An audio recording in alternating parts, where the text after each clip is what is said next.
5-second board has been shown. Red lights are on and they go out. Away we go then. Even start from the two on the front row. Not a particularly good start from Jack Kingsbury from row 2, I didn't think. Let's see what he can do as they come up towards us for the first time. It looks like it is the pole position driver Griffiths that's got the advantage over Ransom. Well, that is Chris Lawrence going through the gravel trap at Clerf, although I don't think it delays him an awful lot there. He's managed to come out the other side. So it's Lawrence leading, Ransom second, Jack Kingsbury third, and Nick Harrison fourth. So the first four are as per their grid formation. It looks like the best of the 182s is Lewis Richardson. He's got his way ahead of Joshua North off the start line. So that's a good start from Lewis, the winner of race number 1 in Class A. Looking to repeat that in this second race, but for the moment it's still nose to tail between the two Class B cars of Griffiths and Ransom.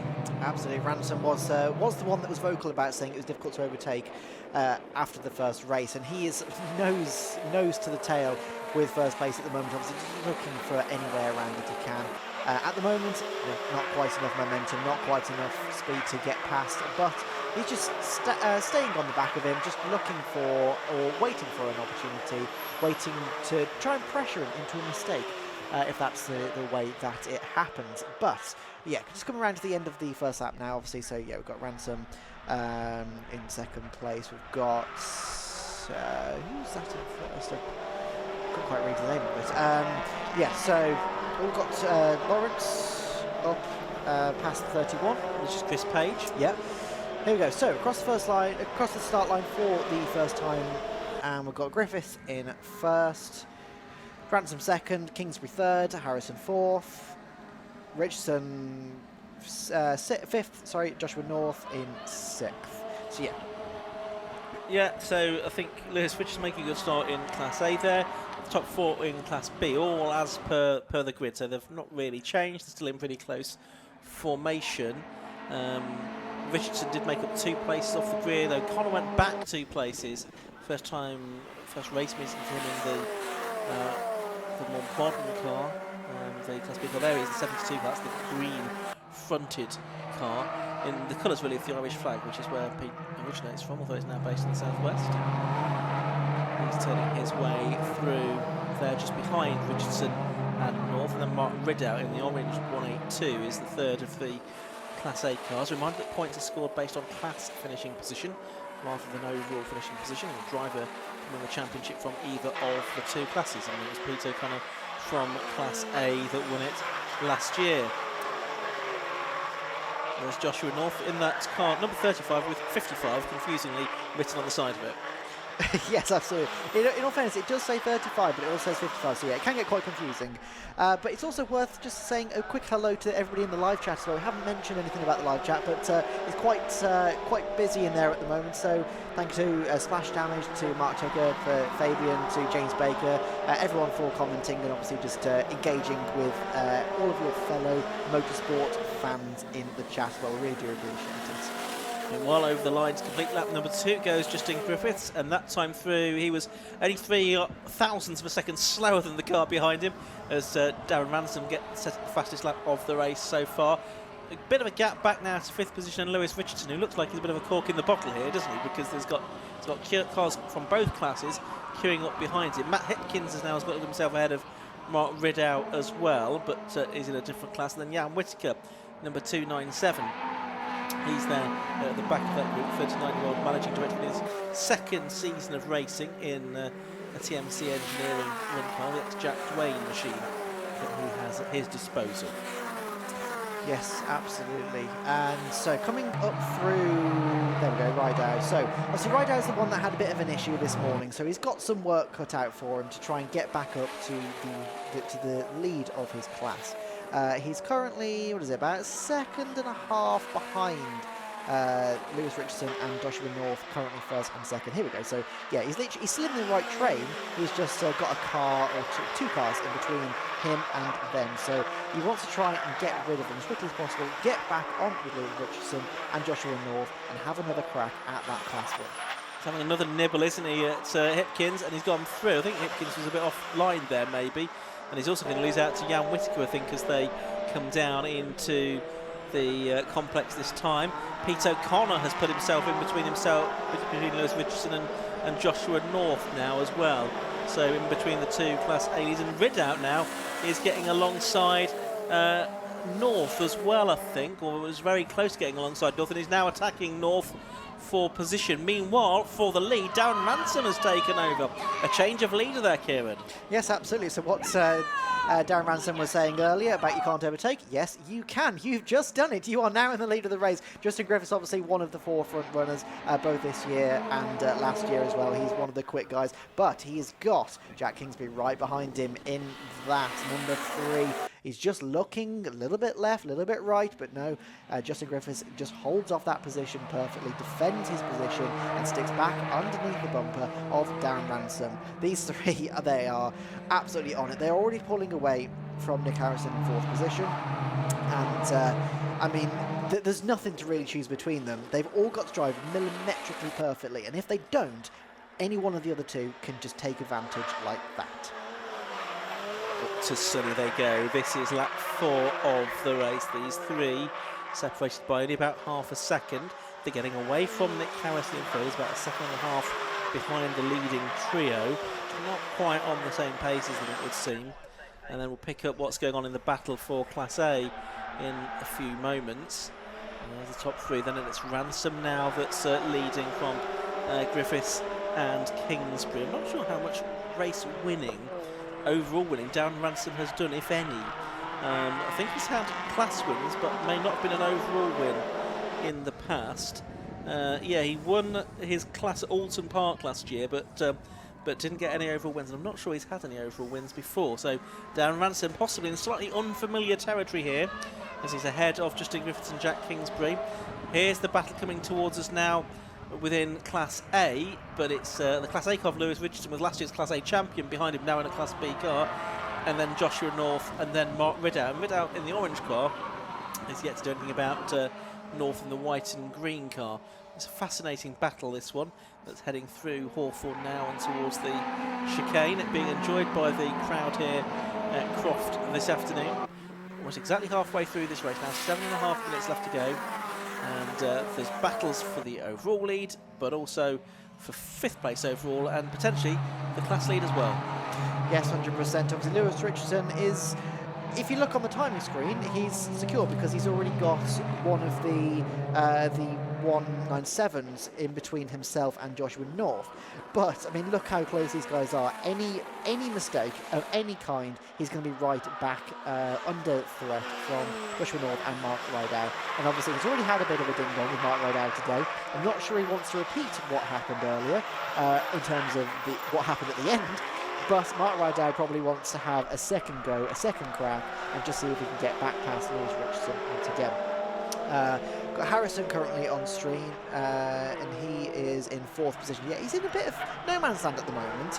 He's kind of a couple of seconds behind these top 3, and then he's also a good couple of seconds in front of the next lot. So he's by himself. He is, but the leaders are right together, and Justin Griffiths is attacking Darren Ransom for the lead. He pulled out of the slipstream, was almost bump drafting him down the start and finished straight there.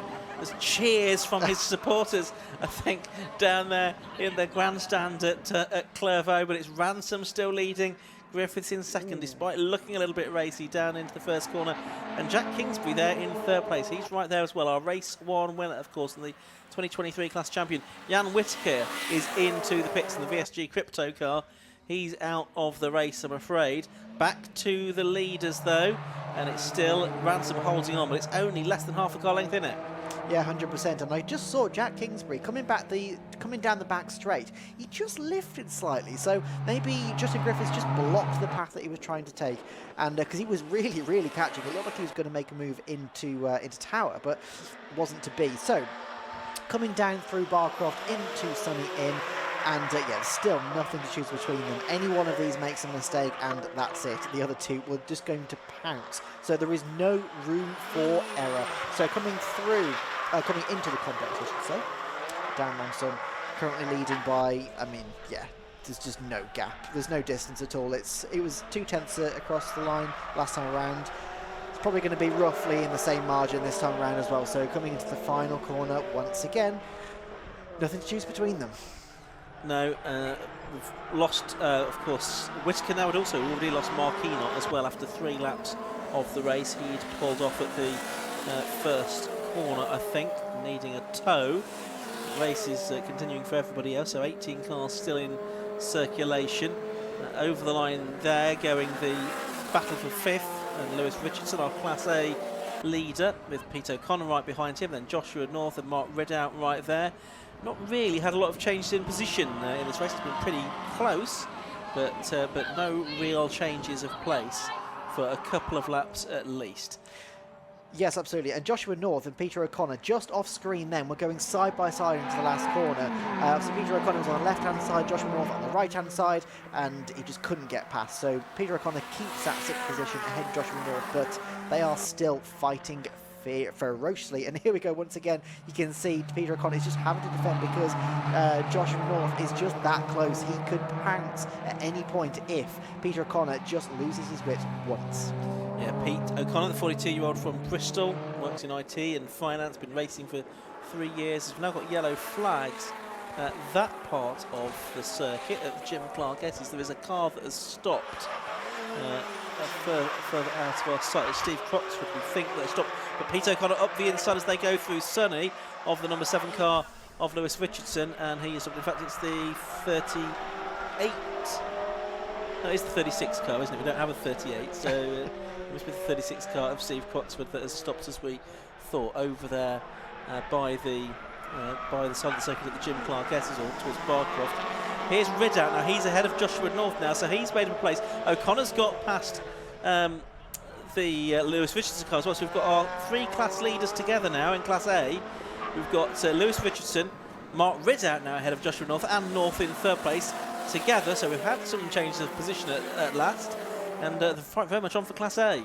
Absolutely, and obviously this is a bit deja vu. Lewis Richardson in 1st and Mark Ridout in 2nd. This is what we had earlier, and Mark Ridout obviously wants his crack at that win once again. He is right on the back bumper of Lewis Richardson, but meanwhile up at the front we've got Justin Griffiths just having to defend himself against Jack Kingsbury now. So Darren Ransom is just starting to put a little bit of a gap, as you can see the yellow flag's being waved for Steve Croxford in the number 36 down at the Jim Clark Esses. So basically where this camera is right now, that's where Steve Croxford has had to pull aside. So nothing can be done. Oh!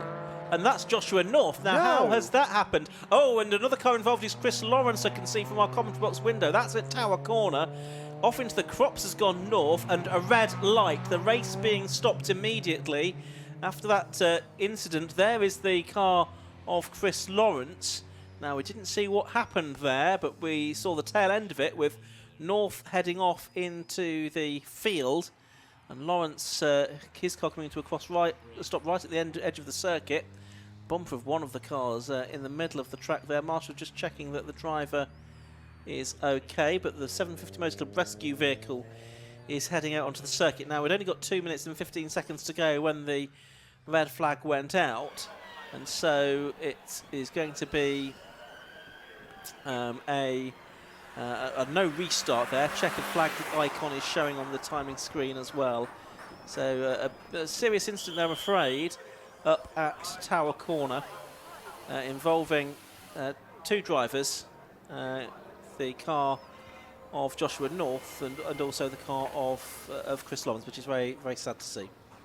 Yes, 100%. Obviously, we never want races to end in that way, and we just obviously hope that the drivers are okay. We can see, like I said, the ambulance is down there at the moment. It looks like I can see 1 driver out at the very least. So, yeah, hopefully we'll get some information soon. Yeah, we'll get an update on that when we can. But a win then, as the result's gone back to 6 laps for number 30, Darren Ransom, by 0.32 seconds. I think that's his first overall win. Second to number 55, Justin Griffiths. Third, number 3, our race 1 winner, Jack Kingsbury. They were separated by less than a second. Fourth place to number 111, Nick Harrison. And I get back to 5th, number 7, Lewis Richardson, and 6th, who won his class, by the way, and 6th, number 72, Pete O'Connor. This is where it gets a bit more complicated because we need to take Joshua North out of that because he was involved in the red flag incident. So if we mark Ridout, number 92, in 7th place, Matt Hipkins, number 12, will move up to 8th.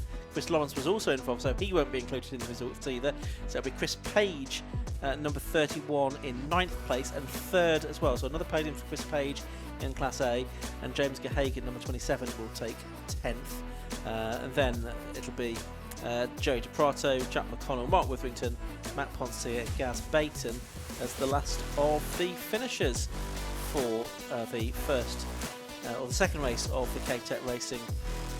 This one, not the K-Tech Racing, VSG Crypto Clio Sport Championship. The drivers have headed down pit lane. Hopefully we'll have a word with them in a moment. But it'll be a few moments before we get any more racing, that's for sure, because one incident still needs to be dealt with at Tower Corner. In the meantime, let's head down to Tom Butterworth in pit lane.